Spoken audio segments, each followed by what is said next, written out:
Hi everyone, welcome to এডুকেশনওয়ালা পরিবারে তোমাদের সবাইকে স্বাগত জানাই। এই ভিডিওটা তোমার ক্লাসের বা তোমার সেমিস্টারের অত্যন্ত গুরুত্বপূর্ণ একটা ভিডিও। তুমি যদি তোমার এই সেমিস্টারে সম্পূর্ণ 40-এ 40 পেতে চাও, তাহলে আমাদের কিন্তু সমস্ত ক্লাসগুলো তোমাদের খুঁটিয়ে দেখতে হবে। প্রত্যেকটা সেমিস্টারের জন্য আমরা আলাদা আলাদা প্লে লিস্ট করে রেখেছি, সেখান থেকে গিয়ে ভিডিওগুলো খুব মন দিয়ে দেখো। বিভিন্ন প্র্যাকটিস সেট দেওয়া রয়েছে, বিভিন্ন এমসিকিউ প্রশ্ন উত্তরগুলো আমরা প্রোভাইড করে রেখেছি, সেগুলো খুব খুব ভালো করে দেখে তোমরা তৈরি করার চেষ্টা করো। যারা আমাদের চ্যানেল নতুন, চ্যানেলটা চটপট করে সাবস্ক্রাইব করে দাও, পাশে থাকা বেল আইকনটা প্রেস করে দাও, যাতে আমাদের সমস্ত ভিডিওর আপডেটস তোমাদের কাছে পৌঁছে যায়। আমরা কিন্তু এডুকেশনওয়ালা এবং স্মার্ট টিউটোরিয়াল হাব এই দুটো অনলাইন এবং অফলাইন মাধ্যমে উপলব্ধ রয়েছি। তোমরা আমাদের সঙ্গে যুক্ত থাকবে। ডেসক্রিপশনে আমাদের হোয়াটসঅ্যাপ নম্বর রয়েছে, সেখান থেকে চটপট করে আমাদের গ্রুপগুলোতে জয়েন করে যাও আর খুব খুব মন দিয়ে পড়াশোনা করো। ঠিক আছে, চলো। দেখো, তোমাদের ক্লাস 12 এর থার্ড সেমিস্টারের প্রথম গল্প হচ্ছে দ্য নাইট ট্রেন এট দেউলি। এই দ্য নাইট ট্রেন এট দেউলি থেকে তোমাদের টোটাল 40 নম্বরের মধ্যে 4 নাম্বার থাকবে, পরিষ্কার করে বলে দিচ্ছি। 40 নম্বরের মধ্যে 4 নাম্বার এমসিকিউ এখান থেকে থাকবে। এই গল্পটা অলরেডি পড়া হয়ে গেছে, কিন্তু তোমরা বেশিরভাগ জন অ্যাবসেন্ট ছিলে, ওই জন্য করে এই গল্পটার যে একটা মাইন্ড ম্যাপ করেছি, এইটা দিয়ে গল্পটার জিস্ট আকারে ছোট করে বলে দেবো, যাতে করে ওভারঅল মোটামুটি একটা আইডিয়া হয়ে যায়। ওই আইডিয়া নিয়ে আমরা এক্ষুনি কিছু এমসিকিউ করবো। ক্লিয়ার? দেখো, গল্পটার নাম হচ্ছে দ্য নাইট ট্রেন এট দেউলি, রাইটারের নাম হচ্ছে রাস্কিন বন্ড। এখানে যিনি ন্যারেটর, তিনি বলছেন, যখন আমি কলেজে পড়তাম তখন আমি গ্রীষ্মকালের ছুটিটা কাটাতাম দেহরাতে। দেহরা বলে একটা জায়গা, উত্তরাখণ্ডের একটি জায়গা, সেটা হচ্ছে দেহরা। দেহরাতে কাটাতাম গ্রীষ্মের ছুটি, সামার ভ্যাকেশন, আমার গ্র্যান্ডমাদার্স প্লেস, অর্থাৎ আমার ঠাকুমার বাড়িতে। তাহলে যখন তিনি কলেজে পড়তেন, গরমের ছুটি পড়লে তিনি দেহরাতে চলে যেতেন তার ঠাকুমার বাড়িতে, এবং তিনি সেখানে যেতেন মে মাসের একেবারে শুরুতে ও ফিরে আসতেন জুলাই মাসের শেষে। মে মাসের শুরুতে যেতেন, জুলাই মাসের শেষে ফিরে আসতেন। আর্লি ইন মে তে তিনি যেতেন এবং লেট ইন জুলাইয়ে তিনি ফিরে আসতেন। টার্মগুলো মাথায় রাখবে। দেউলিটা ছিল একটি ছোট্ট স্টেশন, যেটা দেহেরা থেকে 30 মাইল দূরে। তাহলে ন্যারেটরের ডেস্টিনেশন ছিল কোথায়? দেহরা, কিন্তু গল্পের নামকরণ করা হয়েছে দেউলি। তাহলে এই দেহরা থেকে দেউলির ডিস্টেন্সটা কত? 30 মাইল দূরে।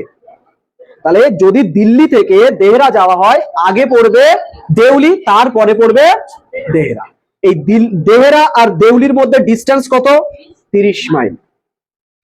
আচ্ছা, ট্রেনটা দিল্লি থেকে রাতে একদম সন্ধ্যার দিকে ছাড়তো, আর দেউলি যে স্টেশনটা রয়েছে সেই স্টেশনে ট্রেনটা পৌঁছাতো ঠিক ভোর 5টার সময়। যখন স্টেশনটাতে ট্রেনটা পৌঁছাতো, তখন স্টেশনে সামান্য কয়েকটা বাতি জ্বলতো, কয়েকটা ইলেকট্রিকের বাতি ছিল, কয়েকটি তেলের বাতি ছিল, টিপ টিপ করে জ্বলতো, এবং ভোরের আবছা আলোতে স্টেশনের দুই দিকে থাকা জঙ্গল একদম অস্পষ্টভাবে দেখা যেত। স্টেশনটাতে মাত্র একটি প্ল্যাটফর্ম ছিল, লোন প্ল্যাটফর্ম। তোমরা যদি হোগলা দেখো, হোগলাতে দুটো প্ল্যাটফর্ম আছে না? ওই স্টেশনে একটি মাত্র প্ল্যাটফর্ম ছিল, একটা মাত্র অফিস ছিল স্টেশন মাস্টারের জন্য, এবং যাত্রীদের অপেক্ষা করার জন্য একটি মাত্র ওয়েটিং রুম ছিল। আর স্টেশনটাতে তেমন বিশেষ কিছু দোকানপাট ছিল না, একটি মাত্র চায়ের দোকান ছিল, একটা ফলের দোকান ছিল, এবং কয়েকটা পথের কুকুর ঘোরাফেরা করতো। এই নিয়ে স্টেশনটার প্রচুর গর্ব বা অহংকার ছিল। কিন্তু ওই ট্রেনটা পাক্কা 5টার সময় তো ওখানে ঢুকতো, পাক্কা 10 মিনিট ওখানে অতিবাহিত করার পর আবার ট্রেনটা ছাড়তো। লেখক, এই আমাদের বক্তা অবাক হতেন যে ট্রেনটা পাক্কা 10 মিনিট এখানে থেমে করেটা কি, কারণ না কোনোদিন এই স্টেশন থেকে কোনো লোক ট্রেনে উঠেছে, আর না ট্রেন থেকে কোনো লোক স্টেশনে নেমেছে। এইটা ভেবে, এবং স্টেশনে কোনোদিন কোনো কুলিরও দেখা যায়নি, এইটা ভেবে আমাদের বর্ণনাকারী বা ন্যারেটর প্রায় অবাক হতেন যে স্টেশনটাতে হয় কি। তিনি ঠিক করলেন, আমি একদিন স্টেশনটাতে নামবো, নেমে দেখবো যে স্টেশনটাতে হয় কি। এবং আরো একটা উদ্দেশ্যে তিনি নামা ঠিক করলেন, যে স্টেশনটা কোনো লোক নামে না, কোনো লোক ওঠে না, স্টেশনটা হয়তো খুব কষ্ট, তাকে সান্ত্বনা দেওয়ার জন্য বা প্লিজ করার জন্য তিনি ঠিক করেছেন যে স্টেশনটাতে তিনি একবার নামবেন। আচ্ছা, এবার লেখক তো কলেজে পড়াকালীন প্রায়শই গরমের ছুটি তখন কাটাতে যেতেন। এইভাবে যেতে যেতে লেখকের বয়স তখন 18 হয়েছে। তোমাদের মনে হতে পারে 18 বয়সেই তো প্রথমে কলেজে ভর্তি হয়। দেখো এখনকার যে এডুকেশন সিস্টেম, এখন তোমরা 11-12 স্কুলে দিচ্ছ। আজ থেকে 20-25 বছর আগে যদি আমরা পিছিয়ে যাই, তখন কিন্তু 11-12 মাত্রই কলেজ, 10 পর্যন্ত স্কুল ছিল, 11-12 থেকে কলেজ। তাহলে লেখকের বয়স এইরকম 18, তিনি কলেজে পড়ছেন। ঠিক সেই সময় তিনি তার ঠাম্মার বাড়িতে যাচ্ছেন। ট্রেনটা নিয়মিত যেমন থামে, 5টার সময় ওখানে গিয়ে থামলো। থামার পরে দেখা গেল একটা সুন্দরী মেয়ে, সে ঝুড়ি বিক্রি করতে করতে প্ল্যাটফর্মের উপরে এলো। যেহেতু সকালটা ছিল শীতকালের সকাল, মেয়েটির কাঁধের এদিক থেকে ওদিক একটা শাল মতো জড়ানো ছিল।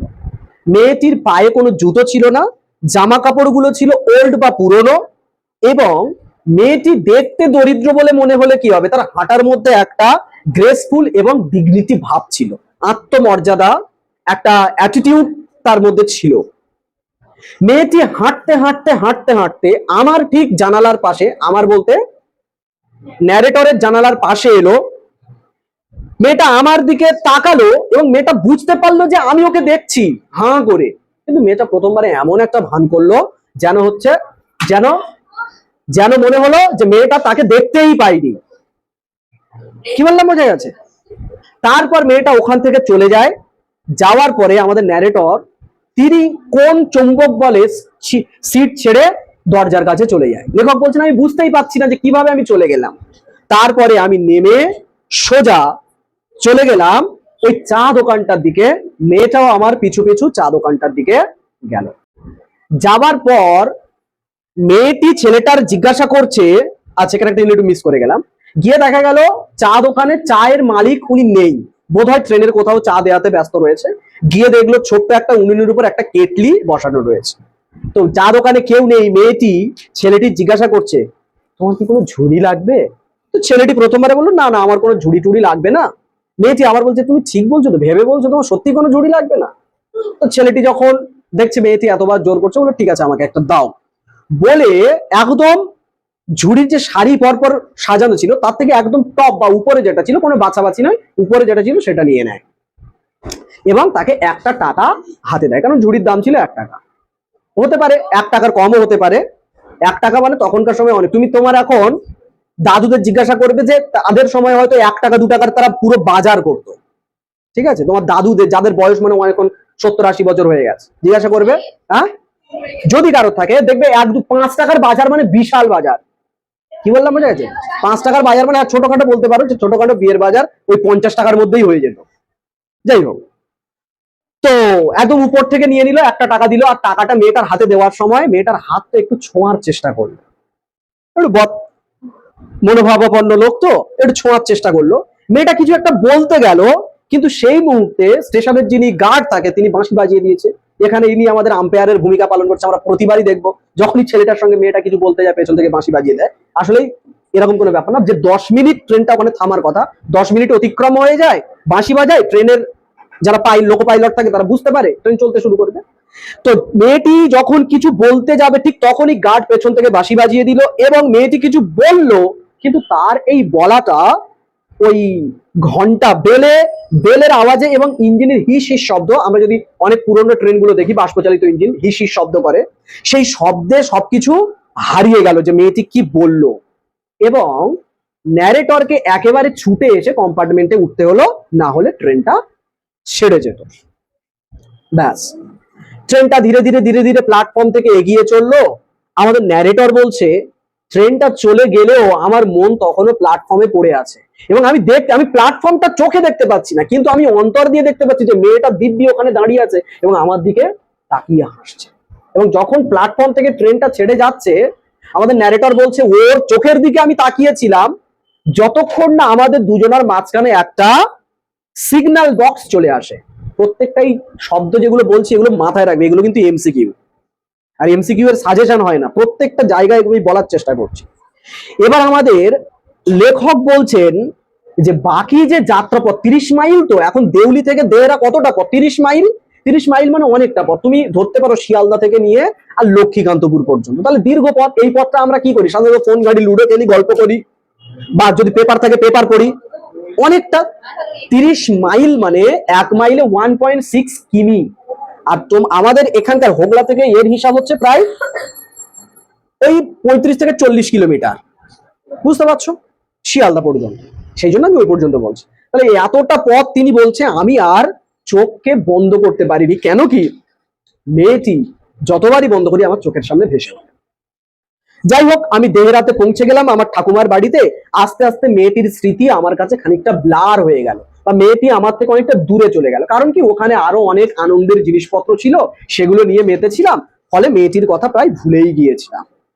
ঠিক 2 মাস পর গরমের ছুটি কাটিয়ে যখন আবার ফিরে আসছি, ঠিক ট্রেনটি যখন দেউলিতে প্রবেশ করছে, তখন আমাদের লেখকের গায়ে কেমন একটা শিহরণ কাজ করছে, গা শিউরে উঠছে, থ্রিল্ড। ট্রেনটা ঠিক যখন প্ল্যাটফর্মে এসে দাঁড়ালো, ঠিক শাহরুখ খান স্টাইলে আমাদের লেখক মেয়েটির দিকে হাত নাড়ালো। মেয়েটি খুব খুশি হলো যে 2 মাস পরেও ছেলেটি আমার মনে রেখেছে। ছেলেটিও খুব খুশি হলো যে মেয়েটাও আমার দেখে হাসছে, ও আমার মনে রেখেছে। আর দুজনেই খুব খুশি হলো। ভালো। এবার এত খুশি হয়েছে যেন মনে হচ্ছে দুটো পুরনো বন্ধু অনেকদিন পরে দেখা হলে যেমন আনন্দ, বেষ্টিদের মিলনের ফলে যে আনন্দ, সেই রকম এক আনন্দ তাদের অনুভূতি হলো। বাস, দুজন আবার দুজনের দিকে তাকিয়ে আছে, কিন্তু কোনো কথা বলতে পারছে না। চোখে চোখে কথা হচ্ছে, মুখে কিছু বলছে না। বেশ, এইভাবে তারা আবার চলে গেল তোমার ওই চা দোকানের দিকে, এবং মেয়েটি আবার ছেলেটিকে বলছে যে একটা কি ঝুড়ি দেব। তখন মেয়েটির হাতটা ধরে ছেলেটি বলছে যে I have to go to Delhi, আমাকে দিল্লিতে চলে যেতে হবে। মেয়েটি তার উত্তরে বলছে আমার তো কোথাও যেতে হবে না। ছেলেটি বলছে আমি আবারও আসবো, তুমি কি এখানে থাকবে? মেয়েটি মাথা নাড়ালো, কিছু একটা বলতে চাইলো, ঠিক সেই সময় আবার আম্পায়ার পেছন থেকে বাঁশি বাজিয়ে দিল। আম্পায়ার মানে আমাদের যে গার্ড। এবার তাহলে মেয়েটির হাত ধরেছিল, তো তাহলে আমি একজনের হাত ধরলাম, সেও আমার হাত ধরলো, তাহলে এরকম হাত ধরাধরি হলো। এবার যখন বাঁশি বাজালো মানে কি, ট্রেন ছেড়ে দেবে। মেয়েটির হাত থেকে আমি হাতকে হ্যাঁচকা মেরে ছাড়িয়ে নিয়ে লাগালাম দৌড়। দৌড় দিয়ে এসে আমি ট্রেনে উঠে গেলাম। এইবার কিন্তু আমি আর মেয়েটাকে ভুলতে পারলাম না। সারাটা বছর মেয়েটা আমার কাছে একটু স্পষ্ট স্মৃতি হয়ে রইল। এবং যেই আমার কলেজের পরীক্ষা শেষ হয়েছে, আমি হ্যাস্টি অর্থাৎ তাড়াতাড়ি করে মালপত্র গুছিয়ে নিয়ে যেমন টাইমে ঠাম্মার বাড়ি যায় তার আগে ছুটিছি। আর আমাদের ন্যারেটর বলছে আমার ঠাম্মা বোধহয় খুব খুশি হবে যে তার নাতির এত ভালোবাসা জেগেছে যে তাকে দেখার জন্য আর ঘুম হচ্ছে না, তাড়াতাড়ি চলে এসছে। কিন্তু এখানে ঠাম্মাকে না দেখে, কিন্তু ঠাম্মা তো জানে না যে ঠাম্মার দেখার জন্য ও যাচ্ছে না, ও ওর বাচ্চার মাকে খোঁজার জন্য যাচ্ছে। যাই হোক, তো ট্রেনটা যখন আবার তাহলে দেউলিতে ঢুকলো, এই ঘর থেকে যাচ্ছে মানে দেহরাতে যাবে, মানে ট্রেনটা তো আবার দেউলিতে ঢুকবে।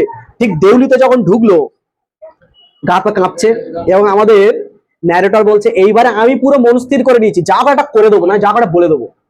মানে এই দুবার ধরে কিছু বলতে পারি, প্রতিবার বলতে যাচ্ছি, বাঁশি বাজিয়ে দিচ্ছে, এইবারে আর অত সময় দেওয়া যাবে না, এইটুকু সময়ের মধ্যে যা বলে দেবো না করে দেবো, যা।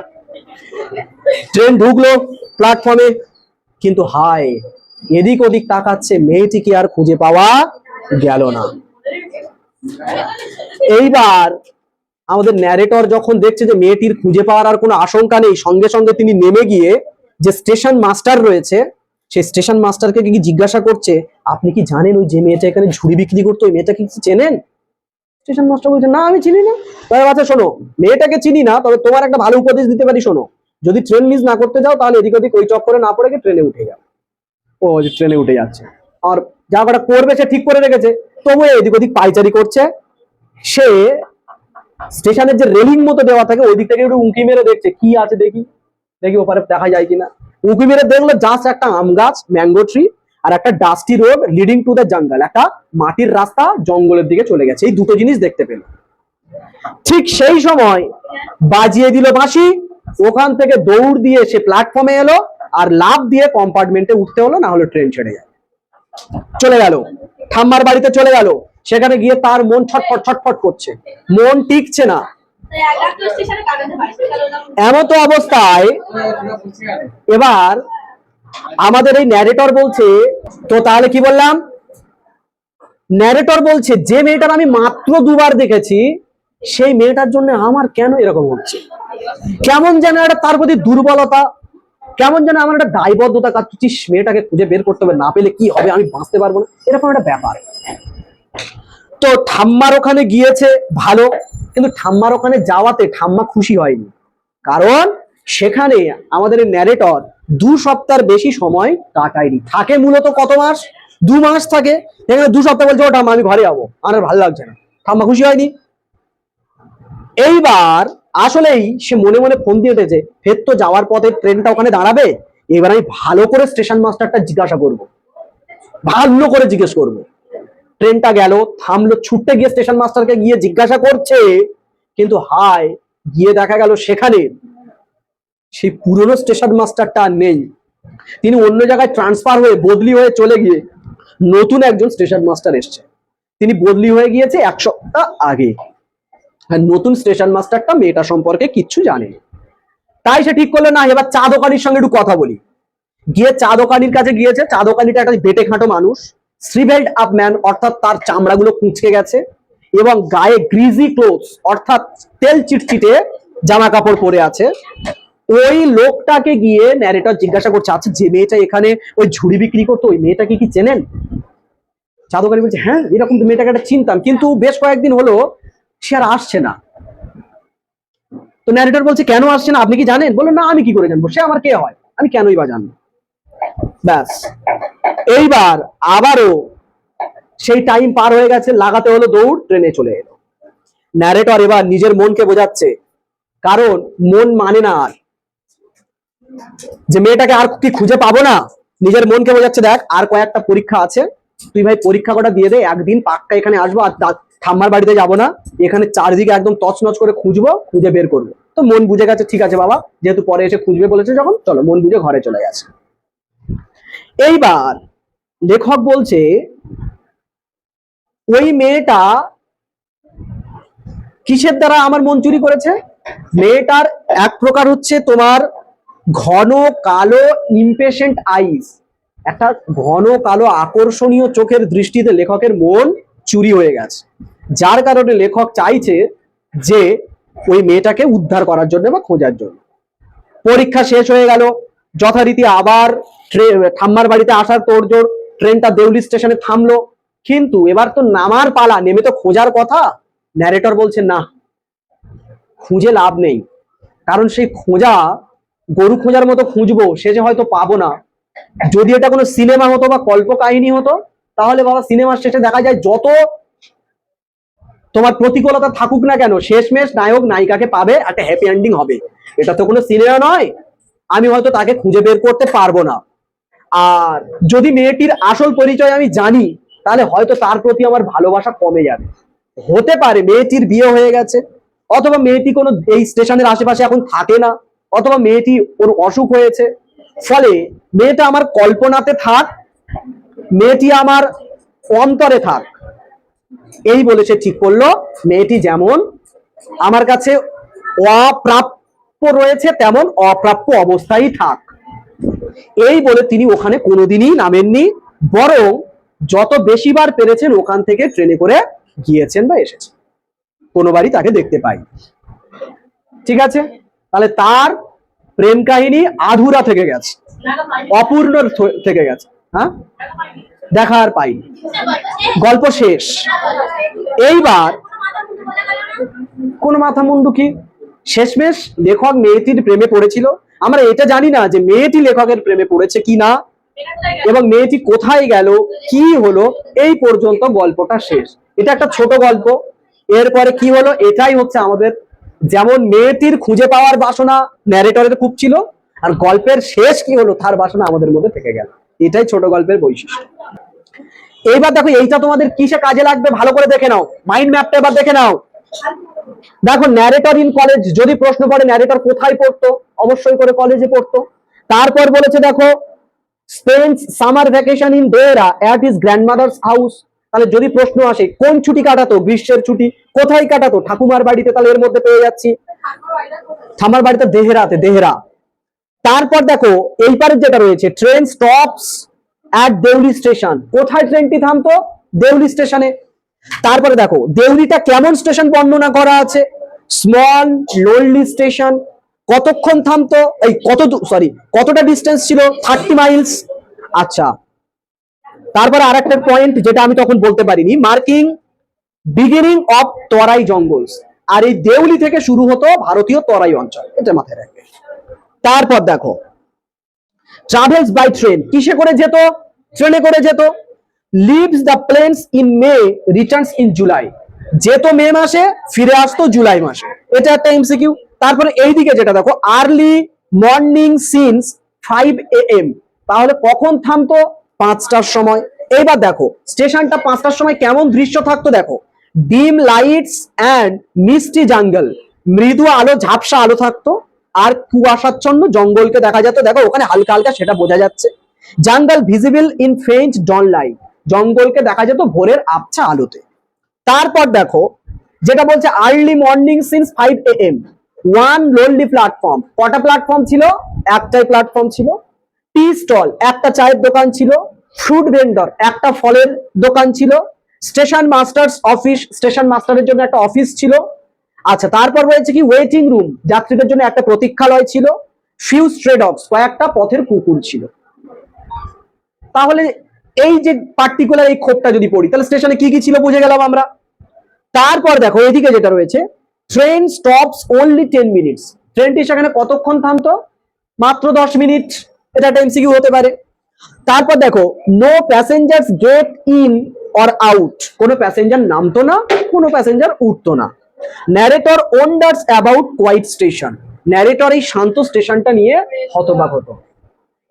তারপর দেখো ওয়ান সামার মর্নিং যেটা রয়েছে, বলছে ন্যারেটর 18 ইয়ার্স ওল্ড, 80 বছর বয়সে আর কোথায় প্রেম জাগবে।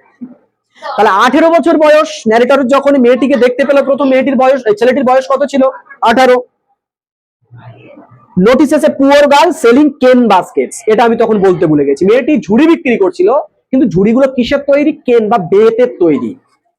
আচ্ছা, এবার এইবারে দেখো description of Deoli station, already Deoli স্টেশনের ডেসক্রিপশন আমরা পড়ে নিয়েছি, তোমরা এটা একবার দেখে নিও, এটা রিপিট হয়ে গেছে। আচ্ছা, তারপরে ব্যাস ঠিক আছে, এবার মোটামুটি যা রয়েছে তোমরা একবার চোখ বুলিয়ে নেবে, মেন থিম ওই কটার মধ্যে পড়লে হয়ে যাবে। আশা করি বিষয়টা মোটামুটি বোঝা গেছে। আমি আজহারউদ্দিন হালদার, আশা করছি ভিডিওটা তোমাদের অনেক ভালো লেগেছে। ভিডিওটা ভালো লেগে থাকলে অবশ্যই লাইক করবে, তোমাদের যা যা প্রয়োজন রয়েছে সেই সমস্ত বিষয়ে কমেন্ট করবে, আর ভিডিওটা অনেক অনেক বেশি করে শেয়ার করার রিকোয়েস্ট রইল তোমাদের কাছে, কারণ এই যে এডুকেশনওয়ালা পরিবারটা কিন্তু তোমাদের নিজেদের, তো সেখানে সবাই মিলে আমরা কাজ করব, সবাই মিলে পড়াশোনা করব, আর সেমিস্টারগুলোতে খুব খুব ভালো রেজাল্ট করব। সবার সঙ্গে দেখা হচ্ছে পরবর্তী কোনো একটা ভিডিওতে, ততক্ষণ খুব ভালো থাকবে, সুস্থ থাকবে, নিজের খেয়াল রাখবে, আর সবসময় কিন্তু পড়াশোনার সঙ্গে থাকবে। টাটা।